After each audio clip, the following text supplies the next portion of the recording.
Let's go!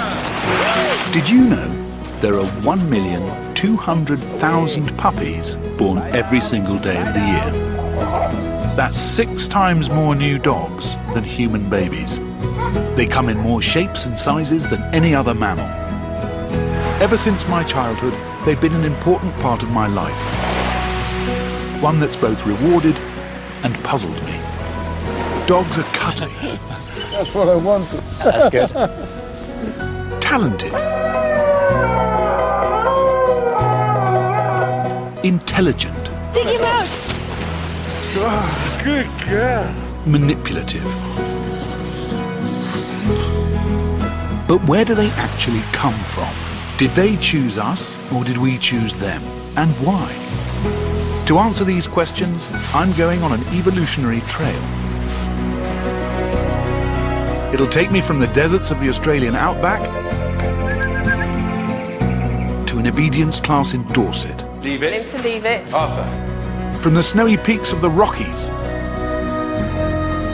to a rat catcher in Kent. It's a journey which will start and end with one man. This man. Me. And my dogs.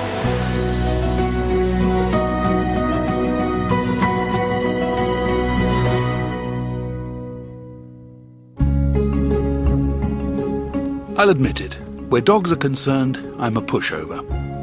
Something our own dogs worked out a long time ago. Meet our 2 Cocker Spaniels. This is Mary, the older, more particular one, and Tina, ebullient and bouncy. And this is Arthur, the adolescent black Labrador.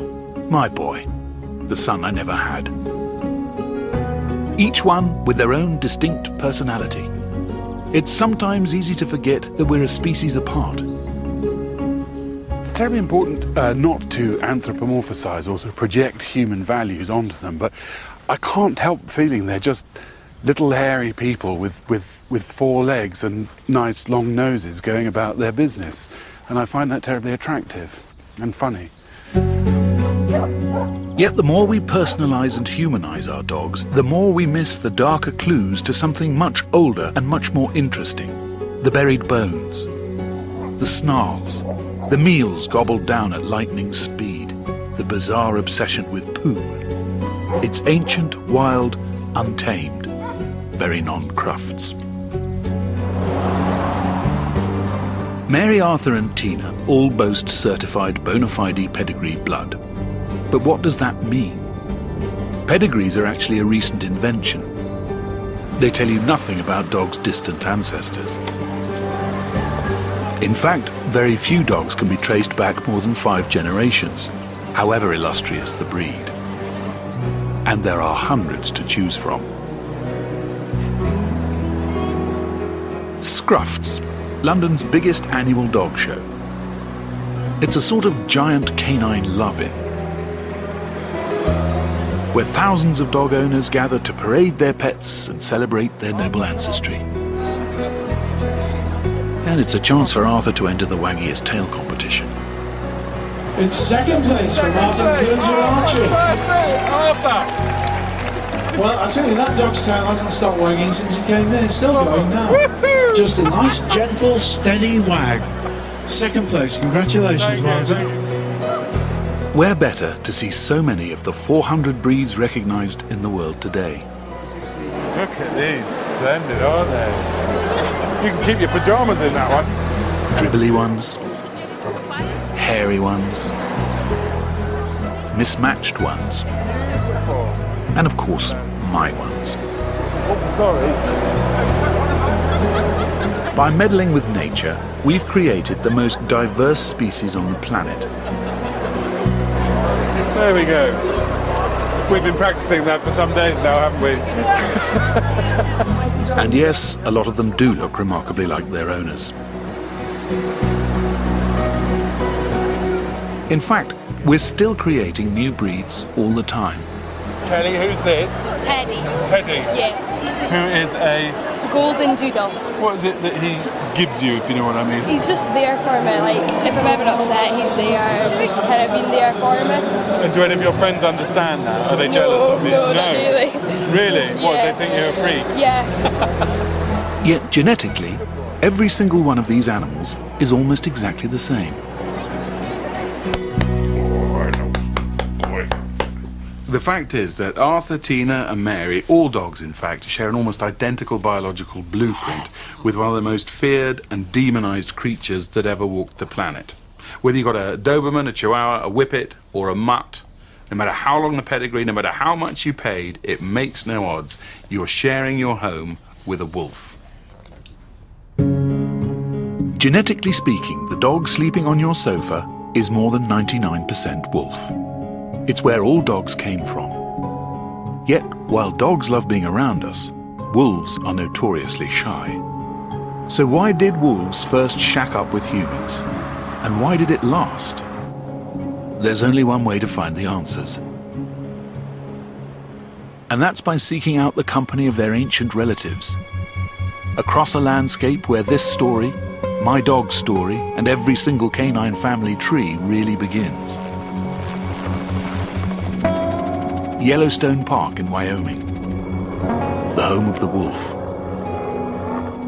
Wolves are famously elusive, very hard to find. We were told that our best bet of seeing a wolf was here at the Yellowstone National Park in America, where it's about minus 16, minus 20 degrees on the ground, and even colder up here.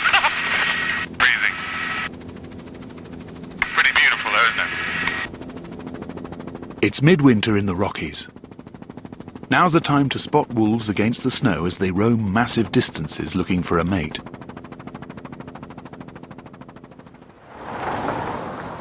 But Yellowstone is vast, and the winter days are short. I'm counting on Park Ranger Doug Smith to bring me eyeball to eyeball with one of Arthur's long-lost cousins. I guess any of these boulders could be a wolf. They're really well camouflaged, aren't they? That's true, yes. For those of us who watch wolves, I cannot tell you how many times you've watched a rock for minutes waiting for it to move, or how many times your count has been wrong because you're counting bedded rocks and you occlude a rock or two. Around 15,000 years ago, our dog's ancestors first came in from the cold and snuggled up to man for some comfort. Driving through a brutal Yellowstone winter, it's not hard to see why they didn't go back. And how come dogs, lie in front of our fires, sleep on our beds, and yet these guys just run and stay clear of us? How do you explain that huge difference? Actually, wolves and dogs are very much alike. And the dogs we have are essentially wolves, but modified behaviorally to get along with us. And so a lot of the qualities that wolves have, dogs have in kind of a people-friendly way. I mean, everything about a dog you see in a wolf, except that wildness, except that desire to always be on the move, and of course that desire to kill. But the wolf's constant movement makes it hard to pin down. At the top of a ridge, Doug's hoping to tune into the radio collar of a female that was spotted here recently. German Shepherds are quite... I'm decidedly a big dog man. Oh, yeah. Love big dogs. Well, we're going to look for some big dogs here. Bigger than my dogs or your dogs. And so we've got this female collared. Her number's 536. And I'm going to listen for her right now. I got to dial through. This is her frequency. And this antenna, if she's around, will tune into her collar. Where would a wolf sleep? What would make a good bed spot for a wolf? They curl up and they tuck their nose by their tail, and they seem to be able to be happy anywhere doing that. And I have not encountered weather too cold for a wolf. Really? That's interesting though, isn't it? Because, my dogs, they fight for the place in front of the fire. These wolves don't know what a fire is. I think cold is a wolf's friend, actually. Really? Yeah. So no joy then? No, we didn't find her. So she's out and about someplace. So maybe the best thing is out where you see those mountains. We're going to drive off. Well, that's where we're going to go now. All now. right, let's do her. Yeah.